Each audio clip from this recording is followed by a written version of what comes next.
दुनिया में जिन जगहों पर भी आपको दिखाई दे रही है बड़ी गड़बड़ी, क्या उसके पीछे ट्रंप ही है कॉमन कड़ी, साझा कड़ी? यही बताएगा आज आपको अड़ी हम क्यों कह रहे हैं। असल में अगर आप देखें तो 3-4 महत्वपूर्ण बातें इस समय जियोपॉलिटिक्स में ऐसी चल रही हैं जहां अगर आप खोदेंगे तो परतों के नीचे से ट्रंप का किया धरा आपको नजर आएगा। कहां कहां ऐसा चल रहा है और किस तरीके से वो जियोपॉलिटिकल इवेंट्स इस समय पूरी दुनिया के लिए महत्वपूर्ण है, ये बताता हूं आपको। सबसे पहले ये बड़ी खबर देखिए जो आपके सामने रखने जा रहा हूं। बड़ी खबर यह है कि आज रशिया और यूक्रेन युद्ध रुकवाने के लिए जिस तरीके से यूक्रेन के सामने एक पीस प्रपोजल रखा गया है, वो लगता है यूक्रेन के लिए पीस कम, उसको पीस कर देने की मंशा ज्यादा रखता है। मैं ये क्यों कह रहा हूं आपको बताऊंगा। किसी गलत आदमी का मनोबल बढ़ा दिया जाए तो क्या होता है, यह भी आज आपको बताऊंगा, और किस तरीके से ट्रंप उस गलत व्यक्ति का मनोबल बढ़ाने में लगातार लगे हुए हैं। और सिर्फ उसका नहीं, उसके लिए एक और ग्राउंड ओपन किया जा रहा है जहां से वो अपने टेररिज्म को विस्तार दे सकता है। क्या क्या हो रही है गड़बड़ी यहां और क्यों है ट्रंप उसकी कॉमन कड़ी, ये सबसे पहले आपके सामने रखता हूं। जरा देखिए इस समय क्या क्या महत्वपूर्ण है जो दुनिया ऑब्जर्व कर रही है। सारी गड़बड़ी क्या ट्रंप ही है इसकी कॉमन कड़ी? यहां देखिए जरा, यहां आपको ट्रंप दिखाई दे रहे हैं। ये ज़ेलेंस्की के ऊपर बेतहाशा दबाव डाला जा रहा है कि अगर ये पीस प्लान जो हमने तैयार किया है तुमने नहीं माना तो तुमको जेल भेज देंगे, सत्ता से हटा देंगे। ज़ेलेंस्की जो इतना सब कुछ स्टेक पर लगा चुके हैं, बात शुरू हुई थी नेटो में शामिल होने को लेकर, वो तो खैर हुआ नहीं। अब कहा जा रहा है नेटो का विस्तार नहीं होगा, बफर जोन भी बनेगा बीच में, वो हिस्से जो रशिया ले चुका वो उसको दे दो, भूल जाओ। क्या ज़ेलेंस्की ये कर सकते हैं? और अगर नहीं करेंगे तो क्या उनको जेल के भीतर डाला जाएगा? ये पीस प्रपोजल क्या पीस प्रपोजल है या यूक्रेन को पीस में बांट देने का प्रपोजल? और अगर इंटीग्रिटी इस मामले में खतरे में आ गई कि आप तो सॉवरेनिटी ही नहीं बचा पाए देश की, तो ज़ेलेंस्की तो वैसे भी उनके लिए कुछ बाकी रहेगा नहीं। इधर देखिए जरा, मुनीर केमिकल वेपन का इस्तेमाल किया जा रहा है मुनीर की सेना की तरफ से बलूचिस्तान में। मीर यार बलोच ने यह बात कही है कि लॉइटरिंग म्यूनिशन जो गिराया गया उनके ऊपर वो असल में केमिकल म्यूनिशन था। क्या कहा गया है और किस तरीके से यह बताता है कि मुनीर का मन बढ़ाकर ट्रंप एक बहुत बड़ा खतरा मोल ले रहे हैं और दुनिया को एक तबाही की कगार पर ढकेल रहे हैं, यह भी आपको बताऊंगा। और जरा इधर भी देख लीजिए, ये जो साहब हैं इनकी असल में अलग से तस्वीर नहीं लगाना चाहिए, इनकी जगह मुनीर की ही तस्वीर लगा देना चाहिए, क्योंकि अब ये सिर्फ मुखौटा बन गए हैं। मुनीर ही प्ले कर रहा है बांग्लादेश में, जो चाह रहा है जैसे चाह रहा है वैसा हो रहा है। और ये क्यों हो रहा है? क्योंकि उसकी हिम्मत, ट्रंप का हाथ पीछे है पीठ पर, इस बात से बढ़ी हुई है। अगर ऐसा है तो पहले ये खबर देखिए जरा, ये बड़ी खबर आपके सामने। सारी गड़बड़ी क्या ट्रंप ही है इसकी कड़ी? पहली खबर से शुरुआत करता हूं जिसमें कहा जा रहा है पीस प्रपोजल। ये जो अल्टीमेटम है, ट्रंप ने एक अल्टीमेटम दिया है। ये बड़ी खबर फ्लैश कीजिए, ट्रंप का सीज फायर पर अल्टीमेटम। ट्रंप का ज़ेलेंस्की को दिया गया ये अल्टीमेटम, 6 दिन में पीस प्लान पर साइन करो नहीं तो जेल जाओ। साइन नहीं किए तो सत्ता भी चली जाएगी। मार्को रूबियो ने ज़ेलेंस्की को सौंपा ट्रंप का ये कड़ा संदेश। ये संदेश देकर यह कह दिया गया है कि इसमें चॉइस नहीं है, इसमें वो चुनना ही है जो ट्रंप प्रपोज कर रहे हैं। लेकिन क्या ज़ेलेंस्की ऐसा करेंगे? तो जिस अमेरिका के चढ़ाने पर नेटो में शामिल होने को उद्यत होकर यह पूरी कहानी शुरू हुई, अब वही अमेरिका हाथ पीछे खींच रहा है। और यह भी बताता है कि विदेश नीति, जनरली यह समझा जाता है कि विदेश नीति के मामले में कोई भी देश एक जैसी चाल चलता है। यहां इतना बड़ा यू टर्न दिखाई दे रहा है। क्या यह ट्रंप की क्रेडिबिलिटी के लिए एक बड़ा धक्का है? यह सवाल, लेकिन उससे बड़ा सवाल यह कि उधर तो क्रेडिबिलिटी की बात है, इधर ज़ेलेंस्की की पूरी जिंदगी की कमाई और इंटीग्रिटी की बात है। क्या होगा? क्या इस पीस प्रपोजल को ज़ेलेंस्की मानेंगे? और अगर नहीं मानेंगे तो क्या वाकई सत्ता से उनको हटाया जाएगा और सत्ता से हटाकर जेल में डाल दिया जाएगा? क्या ज़ेलेंस्की ने इतने दिनों तक जो लड़ाई लड़ी है उसका दी एंड इस तरीके से होने वाला है? ट्रंप का ज़ेलेंस्की को ये जो अल्टीमेटम है 27 नवंबर तक 28 पॉइंट के पीस प्लान पर साइन करने के लिए कहा जा रहा है। यह जो पीस प्लान है, ये इसमें स्पेलिंग जरूर PEACE लिखी गई है, लेकिन ये पीस वाली स्थिति दिखाई दे रही है, क्योंकि ये कहा गया है वो हिस्से जो रूस अपने कब्जे में ले गया है उसको तो आप भूल जाओ। क्या ज़ेलेंस्की ऐसा करेंगे? साइन नहीं किया तो सत्ता से हटा देंगे और उसके बाद जेल भेज देंगे। ये तक इस तरीके में ये कोई चॉइस नहीं छोड़ी जा रही है। ये सामने जो रखा जा रहा है ये कंपल्शन है कि अगर आप इसको नहीं मानेंगे तो आप भुगतने के लिए तैयार रहिए। किसी भी कीमत पर युद्ध रुकवाना ही अमेरिका का पहला लक्ष्य है। वो जानते हैं पुतिन के ऊपर दबाव काम करता नहीं है। दबाव किस पर काम करेगा? ज़ेलेंस्की पर काम करेगा। तो ज़ेलेंस्की के ऊपर यह दबाव डाला जा रहा है, किसी भी कीमत पर युद्ध रुकवाएंगे। खुद नोबेल लेंगे, लेकिन जेलेंस्की और यूक्रेन का क्या होगा? ट्रंप का सख्त संदेश। अमेरिकी विदेश विभाग ने जेलेंस्की को यह संदेश देते हुए कहा है कि हम आपको सौंप रहे हैं, लेकिन इसमें आपको बहुत दिमाग नहीं लगाना है, चुपचाप जो कहा जा रहा है उसको मान लीजिए। लेकिन इस पीस प्रपोजल को मानकर क्या अभी तक जीवित जेलेंस्की एक तरीके से सुसाइड कर लेंगे? हर तरीके से उनकी क्या ये आत्महत्या जैसी होगी? खास तौर से उनकी क्या ये बहुत बड़ी पॉलिटिकल हाराकिरी होगी? और नहीं होगी अगर, तो क्या वो अमेरिका को नहीं कहने की हिम्मत जुटा सकते हैं? और ट्रंप ने इस तरीके का प्रपोजल दिया ही क्यों, जिसमें जेलेंस्की के पास चुनने का कोई रास्ता नहीं है? हमारे साथ जुड़ने वाले खास मेहमानों से हम इसकी चर्चा करेंगे, लेकिन पहले ये खबर देखिए। ट्रंप के अल्टीमेटम पर दबाव में जेलेंस्की, जाहिर है दबाव में होंगे जेलेंस्की। जेलेंस्की ने कहा है 28 पॉइंट्स को लेकर अभी वो विचार विमर्श कर रहे हैं, अभी वो इस बारे में सोच रहे हैं कि क्या इन 28 पॉइंट्स के जरिए, इन 28 पॉइंट्स के ग्राउंड पर वो हां बोल सकते हैं। अभी कोई प्रतिक्रिया नहीं देने के संदर्भ में उन्होंने कहा है। वो जानते हैं कि ये खतरे से खाली नहीं है। कई बार ट्रंप लताड़ चुके हैं और ट्रंप अब उस तरीके की पोजीशन में है कि पुतिन पर तो उनका जोर चल नहीं रहा है और जेलेंस्की को वो छोड़ने के लिए तैयार दिखाई दे नहीं रहे हैं। ये सब कुछ शुरू हुआ अमेरिका के ही उकसाने पर, अमेरिका के ही चढ़ाने पर। जेलेंस्की नेटो की रट लगाकर भिड़ गए रशिया से, और अब देखिए अमेरिका उसके साथ जो कर रहा है। अब कह रहा है जो जैसी स्थिति में है उसमें जो मैं कह रहा हूं मानो, वरना जेल जाओ। हमारे साथ जुड़ने वाले खास मेहमान major general V K Datta, defence expert professor Sanjay Bhardwaj, विदेश मामलों के जानकार, आज की इस चर्चा में हमारे साथ, और इसके अलावा सुशील कुमार सिंघल जो कि भारत के राजदूत रहे हैं कई देशों में, और आपको ये बता सकते हैं कि कहां पर ये कूटनीति है और कहां पर ये कूटनीति चल रही है। पहले तो जरा मैं वी के दत्ता सर आपसे ये समझना चाहता हूं, ये इस तरह का प्रपोजल इंटरनेशनल पॉलिटिक्स में मध्यस्थता करते हुए दिया जा सकता है क्या, जिसमें कहा जाए दिस वे, माय वे और हाईवे? देखिए ऐसा है कि बड़ी पुरानी कहावत है, prudence is better part of valour. अगर आपके पास लड़ने की क्षमता नहीं है तो आप अपने से ताकतवर आदमी के साथ पंगा मत लीजिए, कोई और रास्ता ढूंढिए। लेकिन जेलेंस्की ने अपना लोगों के बहकावे पे आने के बाद ये 3 साल 9 महीने की जो जंग चली जा रही है, पूरे मुल्क की तबाही हो गई, पूरा इंफ्रास्ट्रक्चर तबाह हो गया, हज़ारों लाखों की तादाद में सैनिक मारे गए, तो इस प्रकार की लीडरशिप का क्या फ़ायदा है? और जब आप इस प्रकार की जंग लड़ रहे हैं जिसको आप जीत नहीं सकते हैं, आप लोगों के बलबूते पे, यूरोप के, नेटो के, अमेरिका के सपोर्ट से आप जंग लड़ रहे हैं, रोज़ का आपका एमिनेशन वहीं से आ रहा है, तो आप कैसे आगे चल के इसका फ्यूचर देखते हैं?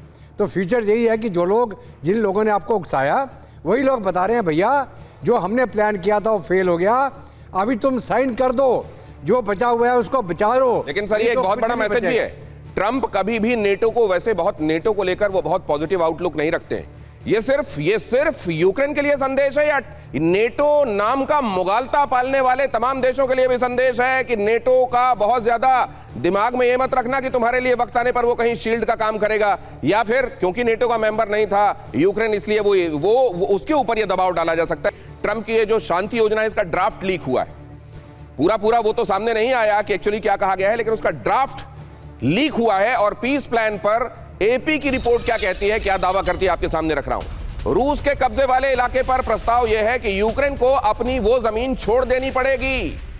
एसोसिएटेड प्रेस की तरफ से यह दावा है कि ये जो ड्राफ्ट है इसका, पीस प्लान का, वो ये कहता है कि रशिया ने जिन जगहों पर अभी अपना अधिकार स्थापित कर लिया है उन जगहों को, खास तौर से जो पूर्वी एरिया है, जो उत्तर पूर्वी एरिया है, यहां तक कि दक्षिणी एरिया भी, ये जो यूक्रेन का हिस्सा जहां जहां पर रशिया अपना अधिकार स्थापित कर चुका है, अब उन जगहों को भूल जाया जाए। इसको लेकर पहले ही कई बार यूक्रेन ये कह चुका है, जेलेंस्की ये कह चुके हैं कि हमें ये गवारा नहीं है। मुझे लगता है एक तरफ कुआं दूसरी तरफ खाई वाली स्थिति है। संजय भारद्वाज जी, अगर ये कहा गया है तो क्या आखिरकार, क्योंकि अमेरिका कह रहा है, दुनिया का सबसे बड़ा दादा कह रहा है, जेलेंस्की को हां बोलना पड़ेगा? देखिए, मुझे लगता है होगा यही कि जेलेंस्की को ये जो क्षेत्र है, जो डोनबास रीजन है, रशिया के पास है, उसको छोड़ना पड़ेगा। लेकिन दिनेश जी, मुझे थोड़ा एक अलग इसके पीछे एक कहानी लग, बताइए। असली बात जो लग रहा है कि ट्रंप का खेल है चाइना को रशिया से अलग थलग करना।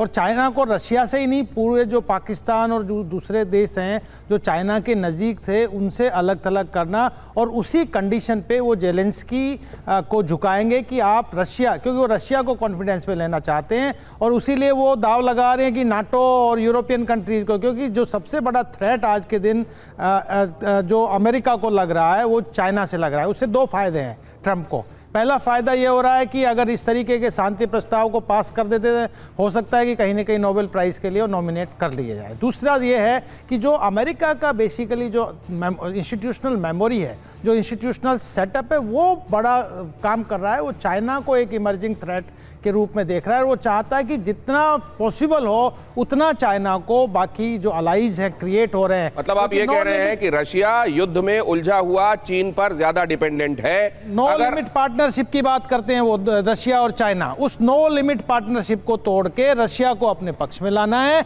और देखो वो जानते हैं कि यूरोप मैनेज कर लेगा, बिना अमेरिका के यूरोप कुछ नहीं कर सकता, ये बात पक्की है। तो ये बात मान के चलिए नो लिमिट पार्टनरशिप को किसी हद तक हो सकता है वो कमजोर कर लें, लेकिन क्या वो ये सोचते हैं कि अब रशिया उनके दिमाग से सोचना शुरू कर देगा और उनके पाले में जाकर खड़ा हो जाएगा? अगर ये सोच रहे हैं तो ये तो एक तरीके से इस तरीके की तमन्ना है कि सूर्य पश्चिम से उगना शुरू कर देगा। क्या ऐसा होगा ये भी आपसे समझूंगा, लेकिन उससे पहले ट्रंप के 28 पॉइंट पीस प्लान में क्या क्या कहा गया है? कुछ एक गाजर भी लटकाए गए हैं। ऐसा नहीं कि केवल छड़ी है, कहां कहां गाजर है और कहां पर छड़ी से काम लिया जा रहा है अमेरिका की तरफ से। जरा देखिए क्या कहा गया है। ये पीस प्लान क्या प्रपोज करता है कि यूक्रेन को सारी सुरक्षा की गारंटी हम देंगे। तब भी तो यही कहा गया था कि नेटो में आओ, सारी सुरक्षा की गारंटी हम देंगे। यूक्रेन को मिलेगी नई संप्रभुता, नई सॉवरेनिटी। नई सॉवरेनिटी मतलब पुरानी सॉवरेनिटी भूल जाओ, अब नई तरह की सॉवरेनिटी एंजॉय करो। यूक्रेन की सेना सीमित करना मतलब उसका मिलिट्री पावर सीमित करना और उसको यह कहना कि अगर कुछ होगा तो हम देख लेंगे, सुरक्षा का काम हमारा है, तुम उसकी चिंता छोड़ दो। नेटो का विस्तार नहीं होगा, साथ में यह भी कह दिया गया। अब सवाल यह है कि जो बाइडेन अगर यह कहते रहे कि नहीं नेटो में आ जाओ और उसी पे चढ़कर फिर जेलेंस्की ये कर बैठे और आज ये कह रहे हैं कि नेटो का विस्तार नहीं होगा, कल अगर फिर वहां सत्ता बदलती है तो क्या गारंटी है? सवाल यह भी कि रूस किसी भी पड़ोसी देश पर हमला नहीं करेगा, इसके लिए उसको रजामंद हम कर लेंगे। पीस प्लान में यह प्रपोजल भी दिया गया है।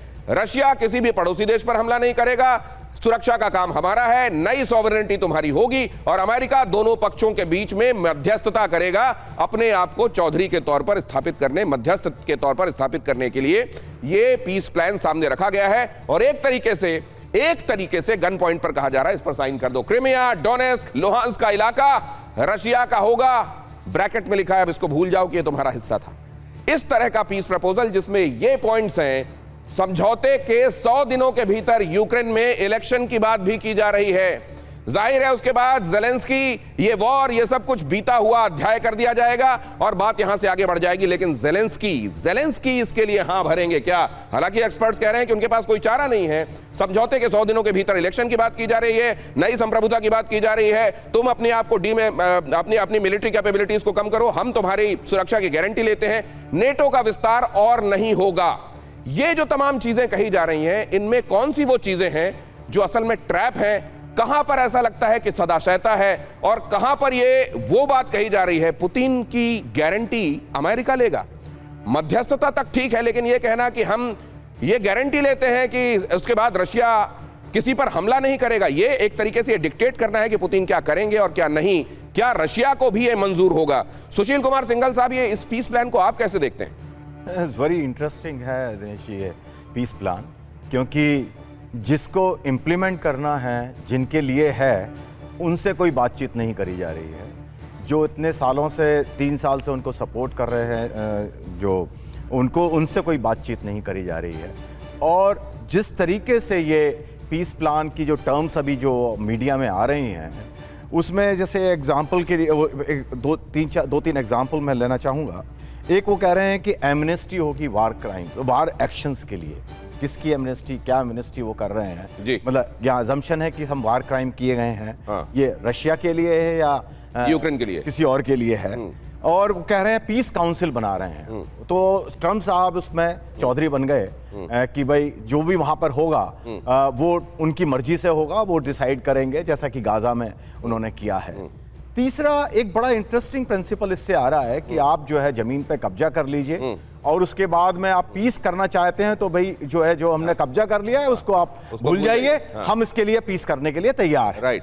तो इसकी जो टर्म्स आ रहे हैं, हाँ। और उसमें जो आपने अभी गारंटी वगैरह की बात की, बड़ी वेग वो तरीके से कर रहे हैं। हाँ। और मेरे को जो अपना विचार है, प्रेसिडेंट ट्रंप केवल उनका उद्देश्य एक ही है नहीं सर, कि ये कैसे- जो है, ये जो कहा गया है कि ये करो नहीं तो फिर गिरफ्तारी और तुम्हारे पद से तुमको हटा दिया जाएगा, ये जो बात है ये एक तरीके का होक्स है, ये प्रेशर क्रिएट करने के लिए होक्स है, या ये करेंगे ट्रंप अगर ऐसा, ये इसको भांपा कैसे जा रहा है? ट्रंप ये कह रहे हैं कर देंगे या सिर्फ दबाव बनाने के लिए किया जा रहा है? जो ट्रंप कह रहे हैं और जो करते हैं उसमें काफी अंतर होता है, जैसा कि हम जानते हैं। तो मेरे विचार से प्रेशर टैक्टिक है। जब भी उन्होंने एमनेस्टी ऑफ वार एक्शंस के बारे में बात की, क्योंकि हो सकता है उनको कुछ मालूम हो कि वहां पर क्या हुआ है, तो वो वार एमनेस्टी उसके बारे में बात कर रहे हैं।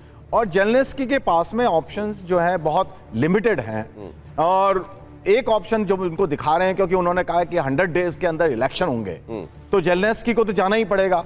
वो उसका आई थिंक अगर समझदार हैं जेलेंस्की थोड़ा, और वो देखते हैं कि बहुत ज्यादा प्रेशर में आ रहे हैं, यूरोपियन कंट्री उनको सपोर्ट नहीं कर रहे हैं, ही शुड रिजाइन। वो रिजाइन करके चले जाए, उसके बाद जो होगा वो फिर जो दूसरे लीडर कुल मिलाकर जेलेंस्की के लिए कोई भी रास्ता ऐसा नहीं दिखाई दे रहा है जो उनके लिए अब आसान रास्ता हो। इधर जाते हैं तो समस्या है, उधर जाते हैं तो उससे बड़ी समस्या है, और पीस प्लान के बीच रशिया ने बड़ा हमला कर दिया है, यह खबर भी देखिए। तो एक तरीके से जब पीस प्लान यहां, उसके पर्सपेक्टिव को दुनिया के सामने रखा जा रहा है। 72 घंटे में यूक्रेन के 4 इलाकों में बमबारी हुई है, भीषण बमबारी। रूस ने खार्किव, निप्रो, सुमी और कीव को दहला दिया है। 74 मिसाइलें और 1000 किलर ड्रोन से हमला किया गया है। और जो तस्वीर दिखाई दे रही है यूक्रेन के इन अलग अलग इलाकों की, आपके सामने यहां स्क्रीन पर रख रहा हूं, फुल स्क्रीन दिखाइए जरा, क्या हाल हो गया है। यूक्रेन पूरा वैसे का वैसे ही तबाह है।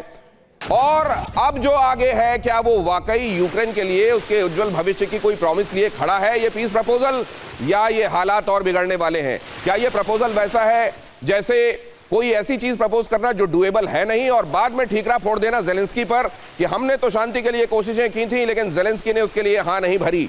ये एक्चुअली उस तरह की स्थिति है क्या जनरल दत्ता? देखिए, ऐसा है कि इसको बोलते हैं मट एंड जेफ। अभी अगर आप याद करें, अलास्का के अंदर जो मीटिंग हुई थी ट्रंप और पुतिन की, पुतिन ने यही शर्तें रखी थी कि जो इलाका शुरू से ही, जंग शुरू होने से पहले ही जो प्रपोजल दिया था रशिया ने कि आप नाटो में ज्वाइन करें, डोनबास लुहांस्क को, उस समय आज़ादी की बात चल रही थी, और क्रीमिया को भूल जाएं, वो स्टैंड रशिया का चेंज नहीं हुआ। और अभी भी जो हमले रशिया कर रहा है ज़मीन के ऊपर, वो उसी एम को लेके, ऑब्जेक्टिव को लेके अपना इलाका कब्जा लेकिन मुझे एक चीज समझ में नहीं आ रही है कि जो पीस प्रपोजल है, ये तो इन अ वे रशिया के लिए एक पूरे तरीके से फेवर करने वाला पीस प्रपोजल है। बिल्कुल, इसका और कोई अल्टरनेटिव नहीं है दिनेश, कोई अल्टरनेटिव नहीं है। फिर कोई अल्टरनेटिव नहीं है। अगर अल्टीमेटली आप सोचें कि क्या यूरोप, नाटो और अमेरिका न्यूक्लियर जंग चाहता है? बिल्कुल कोई नहीं चाहता। कोई नाटो का मुल्क नहीं चाहेगा कि जो तबाही यूक्रेन की हुई है उनकी हो जाए, चाहे जर्मनी हो, चाहे फ्रांस हो, चाहे पोलैंड हो, चाहे कोई भी हो। तो वो किसी की और की जंग के अंदर अपना नुकसान क्यों कराएं? अपना नुकसान क्यों कराएं? और दूसरे ये भी कि शायद जब ये पीस प्रपोजल दिया जा रहा है उस समय इतने हमले करो कि खुद जेलेंस्की को भी ये लगने लगे कि ठीक है, जो कहा जा रहा है वही मान लो, उसी में भलाई है। क्योंकि ये देखिए खबरें जो वहां से आ रही हैं, क्या आ रही हैं। रूस ने यूक्रेनी शहर पर दागा फैब 1500 बॉम्ब। ये कितना खतरनाक है, एक्सपर्ट्स आगे आपको बताएंगे। माइनो शहर की इमारत पर यह हमला किया गया। हमले से इमारत बुरी तरह तबाह हो गई, विस्फोट से दहला आसपास का इलाका। ये फैब 1500, ये असल में बहुत सारे ऐसे हथियार रशिया के पास हैं जिनका नाम सुनने से ही सिहरन होती है, दहशत होती है, और उन्हीं में से है ये फैब 1500। ये मेरे ख्याल से ये मैसेजिंग भी है जनरल दत्ता। बिल्कुल, देखिए ऐसा है कि जितने जो हैवी कैलिबर के बॉम्ब्स हैं, जो पहले डम बम होते थे, डम का मतलब है कि एयरफोर्स के माध्यम से उनको अंदाजे से ड्रॉप किया जाता था टारगेट के ऊपर। अभी उन सब बॉम्ब्स के ऊपर इन्होंने एक किट लगाया है जिसके अंदर विंग्स लग जाते हैं, और वो बिल्कुल प्रिसीजन गाइडेंस उसके साथ में जाके सटीक टारगेट के ऊपर हमला करता है। तो इतना बड़ा एक्सप्लोजिव जिसके अंदर की हजारों टन, मतलब अगर मैं उसकी वॉरहेड की बात करूं तो 300 kg, 500 kg, उस लेवल के जो एक्सप्लोजिव के साथ ये धमाके हो रहे हैं, तो उसका जो बहुत बड़ी तबाही होती है। तो ये जो लगातार हमले हो रहे हैं, डिस्ट्रक्शन ऑफ इंफ्रास्ट्रक्चर हो रहा है, जो उनके जो इम्पोर्टेंट टैक्टिकल और स्ट्रेटजिक टारगेट है उनको नष्ट किया जा रहा है, तो ये एक प्रेशर बनाने का है। दूसरा क्या, ज़ेलेंस्की के बरखिलाफ एक मुहिम चल रही है यूक्रेन के अंदर फॉर करप्शन। उसके ऊपर जनता नाराज़ है कि इतनी बड़ी करप्शन हुई है यूक्रेन की जंग के दौरान कि करोड़ों डॉलर का जो हेर फेर हुआ है वहाँ पे। तो वो जो ट्रंप साहब इसको बोल रहे हैं कि यहाँ तो हमारा प्रपोजल मान जाओ, यहाँ जेल जाने के लिए तैयार रहो, ये उसी की वजह है कि उसके खिलाफ इतने सबूत हैं कि अगर वो सत्ता नहीं छोड़ेगा, इलेक्शन की तो बात छोड़ दीजिए, पब्लिक ही उसको, जो इनके अपने जो लीगल सिस्टम है वही इसको लपेट लेंगे ज़ेलेंस्की को। तो उसके पास अभी कोई रास्ता नहीं है, यहाँ वो मान जाए और यहाँ वो जो ही बात है कि जेल जाए, यहाँ उसको हटा दिया जाए सत्ता से। मानने के अलावा कोई रास्ता दिखाई दे नहीं रहा है और कोई भी ऐसा ऑप्शन नहीं है ज़ेलेंस्की के सामने जो उनके लिए मुसीबतों भरा रास्ता ना हो। इधर father of all bomb FAB 1500 गिराया जा रहा है और इधर देखिए, जब से ये 28 सूत्रीय प्रस्ताव दिया गया है उस बीच में रूस ने तेज कर दिए हैं अपने हमले। इसमें भी मैसेजिंग है, सीज फायर से पहले रूस का कब्जा मिशन तेज, ज्यादा से ज्यादा जमीनें कब्जाना चाहते हैं पुतिन। और शायद ये मैसेज भी देना चाहते हैं कि पीस प्लान अगर तुमको समझ में नहीं आ रहा है और तुम उस पर राजी नहीं होते हो तो दूसरी तरफ किस तरह का खतरा इंतजार कर रहा है। अगर हां नहीं कहोगे, ना कहोगे तो इधर से लगातार बॉम्ब बरसाए जाएंगे, हमला किया जाएगा। ये भी मैसेजिंग है और ये कोशिश भी कि अगर ये किया जा रहा है कि जितने हिस्से पर अधिकार स्थापित हो चुका है वो रशिया का मान लिया जाए तो फिर क्यों ना उसमें कुछ इजाफा कर लिया जाए। ये सर ये भी संजय जी, क्या उस समय उस दिन तक रशिया की सेनाएं कहां हैं इस पे होगा, या लकीर खींच दी गई होगी इस पीस प्रपोजल में कि इतना रख लेना, इतना रशिया को दे देना? देखिए दिनेश जी, हम अंतर्राष्ट्रीय राजनीति में इसको हम टर्म करते हैं ऑफेंसिव रियलिज्म, और उसमें जो सबसे बड़ा जो काम हो रहा है उसका पार्ट है कि कोहर्सिव डिप्लोमेसी, यानी कि आप कितना दबा सकते हो अपने दुश्मन को अपनी कोहर्सिव मेजर्स के माध्यम से। और ये दो तरफा वार हो रहा है, एक तरफ ट्रंप वॉर कर रहा है पूरा ज़ेलेंस्की पे, जो रशिया की 3 मांग है, डोनबास रीजन, नॉन नाटो और बफर जोन, और ज़ेलेंस्की को हटाओ, ये 4 क्रीमिया भूल जाओ, वो तो 4 सीधा उसका स्ट्रेट है। उस पर देखिए पूरा प्रपोजल में 4 पॉइंट्स इंक्लूडेड है, पहली बात। और दूसरी तरफ रशिया ये भी बता रहा है कि देखिए हम आपको छोड़ेंगे नहीं, हम लगे हुए हैं, जल्दी से जितना जल्दी मानोगे उतना तुरंत आप आगे बढ़ोगे। तो जो कोहर्सिव डिप्लोमेसी का जो है कि एक तरीके से ज़ेलेंस्की और यूक्रेन को सैंडविच बना रहा है अमेरिका और रशिया के बीच में, और उनको मजबूर कर रहा है कि आप हमारे सामने घुटने टेकिए, आप हमारे एग्रीमेंट को आप एक्सेप्ट कीजिए। तो जो आप बात कह रहे हैं कि कैरेट एंड स्टिक डिप्लोमेसी, ये तो निश्चित रूप से अमेरिका हमेशा ही अपनाता रहा है। और इससे अमेरिका, देखिए सवाल है कि अमेरिका को क्या फ़ायदा होगा। देखो अमेरिका को साफ फ़ायदा है कि मैंने कहा ट्रंप को जो इच्छा है वो मिल जाए। दूसरा कि जो उनका क्रिटिकल मिनरल्स हैं, जो उनका जहाँ पे नज़र टिकी हुई है यूक्रेन में, वो अमेरिका उसको रशिया को कॉन्फिडेंस में लेके वहाँ पर अपनी आंख टिकाए हुए हैं। क्योंकि अमेरिका दुनिया में जो जा रहा है, चाहे वो अफ्रीकन कंट्रीज जा रहा है, चाहे लैटिन अमेरिकन जा रहा है, कहीं पर भी, चाहे पाकिस्तान जा रहा है, उनकी नज़रें हैं क्रिटिकल मिनरल्स पे और वो वहाँ पर एकाधिकार अपना करना चाहते हैं। सोचिए ज़ेलेंस्की अगर इस पर साइन कर देते हैं तो वो जनता जो अभी तक ये सोचते हुए कि देखिए हम रशिया से लोहा ले रहे हैं, ज़ेलेंस्की इसकी अगुवाई कर रहे हैं, हम थके नहीं है, रुके नहीं है, ठीक है हमने इसकी बड़ी कीमत चुकाई है, वो जीने नहीं देंगे। और अगर साइन नहीं करते हैं तो अमेरिका जो करने वाला है उसने बता ही दिया है। तो ऐसे में जनता क्या चाह रही है, ये तो कोई मैंडेट हुआ ही नहीं, ये तो कहीं कोई भी किसी तरीके का पोल हुआ ही नहीं कि जनता क्या चाह रही है। तो वो तो जो ज़ेलेंस्की, क्योंकि उनको कोई ऑप्शन नहीं दिख रहा इसलिए वो युद्ध में ज़ेलेंस्की के साथ खड़े हुए हैं। अब कितना % जनता चाह रही है, तो ये तो रशिया भी यही कह रहा है कि भैया चुनाव करा दो, कल ही पता लग जाएगा आपको। नहीं, लेकिन जहां सीधे जाने जा रही हो सर, जहां सीधे जान जा रही हो, वहां प्लेबिसाइट के लिए, इस तरह के मैंडेट के लिए लोग जनरली इंतजार नहीं करते, सड़कों पर आकर विरोध प्रदर्शन करने लगते हैं और हर दिन होने लगते हैं कि ये सब बंद करो, हम रशिया के साथ है, रशिया जो कह रहा है मान लो। और ऐसा तो कम से कम होते हुए दिखाई नहीं दिया। इसीलिए ज़ेलेंस्की भी ये सोच रहे हैं, हालांकि उनकी रेटिंग नीचे आई है, पूरी दुनिया ये जानती है कि अपने आप को गद्दी पर बनाए रखने के लिए भी वो युद्ध लड़ रहे हैं, वरना उनके सामने ये भी खतरा है कि पता नहीं आगे वो इस गद्दी पर रहेंगे कि नहीं। लेकिन साथ में ये भी कि ये एक तरीके से अगर उनके साथ मुट्ठी भर लोग भी हैं तो वो जीने नहीं देंगे आगे उनको, अगर उन्होंने साइन कर दिया तो। रूस ने कुपियांस्क पर भी कब्जे का दावा किया। पुतिन को रूस के आर्मी चीफ ने यह जानकारी दी कि कुपियांस्क भी अब हमारा हो गया। अब सवाल यह है कि जिस तरीके से नेटो में जाने की बात पर यह पूरी कहानी शुरू हुई थी, आज 3 साल 9 महीनों बाद उसका विश्लेषण अगर करें तो ज़ेलेंस्की और यूक्रेन ने सिर्फ खोया है, पाया कुछ नहीं है। ऐसे में अब 2 बातें या तो जिस जिद को लेकर आगे बढ़े जेलेंस्की और उनके साथी, उस जिद पर वो आगे बढ़े, अब उसका अंजाम कुछ भी हो, या आप साइन करें और साइन करने के बाद जो होगा वो देखा जाएगा। सुशील जी, ऐसी स्थिति में आपको क्या लगता है? जेलेंस्की कह रहे हैं हम कुछ रिएक्ट नहीं करेंगे, हम कुछ दिनों का इंतजार करेंगे, हम इस पर सोच रहे हैं, लेकिन वाकई क्या ऑप्शन नहीं है उनके पास साइन करने के अलावा? देखिए, उनको ऑप्शंस बहुत लिमिटेड हैं, क्योंकि अभी यूरोपियन कंट्रीज का क्या रुख है इसके लिए वो अभी सामने नहीं आया है। तो मेरे विचार से वो अभी कोशिश करेंगे कि जो यूरोपियन अलायंस है उनके साथ में खड़ा हुआ जो था अभी तक, वो क्रम्बल हो गया है या वो उनको सपोर्ट कर रहा है। लेकिन मैं ये भी देख रहा हूं कि जब ये ट्रंप से मिलने के लिए जाते हैं, यूरोपियन नेता बाहर पड़ी कुर्सियों पर बैठकर ऐसे इंतजार करते हैं कि लगता ही नहीं है कि ये यूरोप के इतने बड़े नेता हैं। ये मान लीजिए हैं भी अगर उनके साथ, अगर ये हैं भी जेलेंस्की के साथ, तो इनका होना या नहीं होना पूरे सिनेरियो में कितना फर्क डालता है सुशील सर? फर्क तो जो है बहुत ज्यादा नहीं पड़ा है, आप बिल्कुल सही कह रहे हैं। वो स्कूल टीचर और जो है वो थिएटर स्टाइल में बैठते हैं उनके सामने, और वो उनके सामने एक एक करके बुलाते हैं, वो अपने अपने स्टेटमेंट देते हैं, तो बड़ा अनयूजुअल है।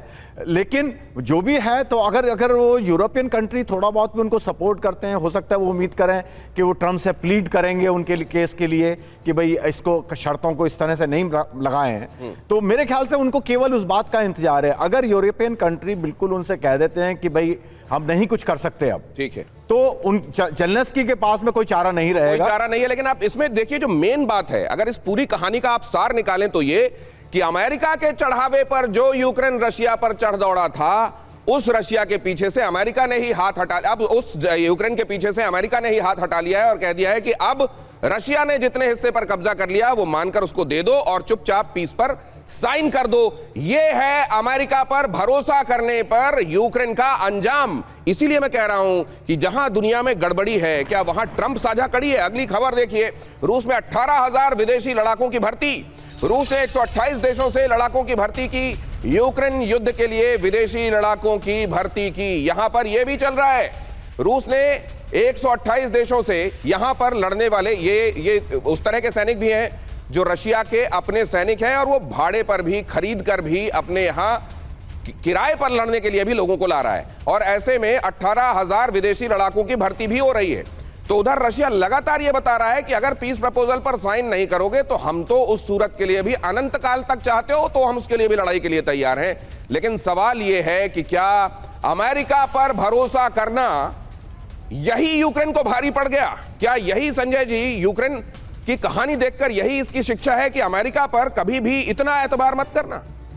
देखिए, ये बात तो आप बिल्कुल दुनिया जानती है कि अमेरिका कितना ट्रस्टेड लाई है। वो कहीं पर भी जहां उसका स्ट्रेटेजिक इंटरेस्ट खत्म हुआ, वहां पर वो बिल्कुल भूल जाता है कि ये हमारे पुराने। एक और चीज कही जाती है सर ट्रंप और अमेरिका के बारे में कि America is very dangerous for its enemies. उसके खिलाफ नेटो प्रमुख मार्क रूटे का एक बड़ा बयान सामने आया है, सामने रख रहा हूं आपके।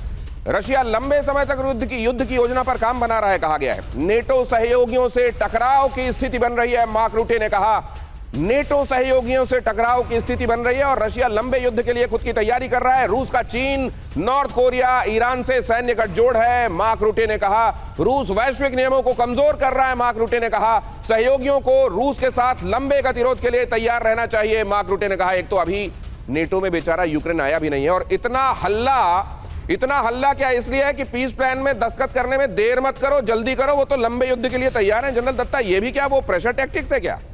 बिल्कुल, देखिए ऐसा है कि जो अभी आपने बताया कि 128 मुल्कों से रिक्रूटमेंट चल रहा है रशियन सेना के अंदर। रूस अपने आप को फ्यूचर युद्ध की तैयारी में लगा हुआ है।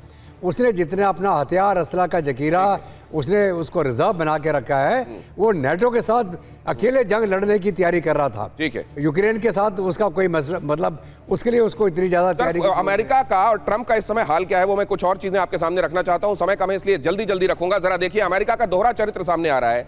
किस तरीके से सामने आ रहा है? दुनिया भर को कह रहा है रशिया से दूर रहो, वहां चाइना को भी यही कह रहा है कि उससे तेल मत खरीदो। भारत के साथ जो किया वो भी आपके सामने है। लेकिन यहां देखिए, खुद रूस से व्यापार करता है, रूस से कारोबार करने पर दूसरे देशों पर भारी टैरिफ लगाता है, लेकिन खुद को कोई परहेज नहीं है रशिया से।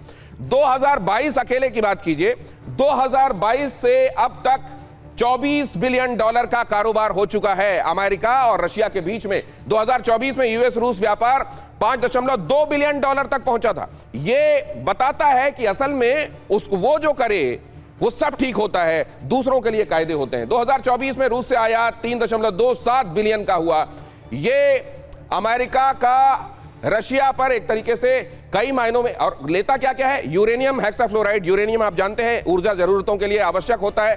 पैलेडियम भी लेता है, पैलेडियम क्योंकि इलेक्ट्रिक व्हीकल्स के लिए वो जरूरी होता है। तो वो मतलब उसका अपना हित सधना चाहिए, जहां से वो हित सध रहा है वो सब कुछ सही है। फर्टिलाइजर और केमिकल भी रूस से मंगाता है अमेरिका। ये है अमेरिका का दोहरा चेहरा। लेकिन यहां पर तो जो आप देख रहे हैं वो देख ही रहे हैं। ये खबर देख लीजिए, रूस की राजधानी मॉस्को में बहुत बड़ा विस्फोट हुआ है। मॉस्को के विदनोय में पार्किंग एरिया में खड़े ट्रक में अचानक धमाका हुआ। फ्लैश कीजिए, भीषण आग के बीच ट्रक में मौजूद गैस सिलेंडर में बड़ा धमाका हुआ। विस्फोट की चपेट में आई पार्किंग में खड़ी कई गाड़ियां। भीषण धमाका।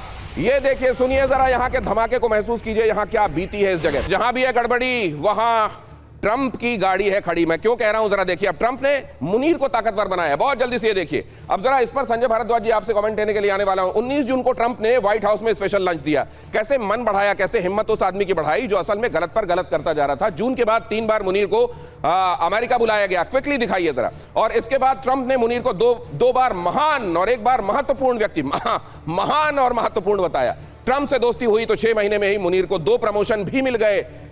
और उधर क्रिप्टो वाली जो डील है वो तो आप जानते ही चल रही है। अब मुनीर पाकिस्तान के चीफ ऑफ डिफेंस फोर्सेस भी बन गए हैं। मन इतना बढ़ता जा रहा है इस सब के बाद कि अब उन्होंने क्या किया है वो आपको बताता हूं। जरा ये देखिए, टीटीपी के हमलों से खौफ में है पाकिस्तानी सेना।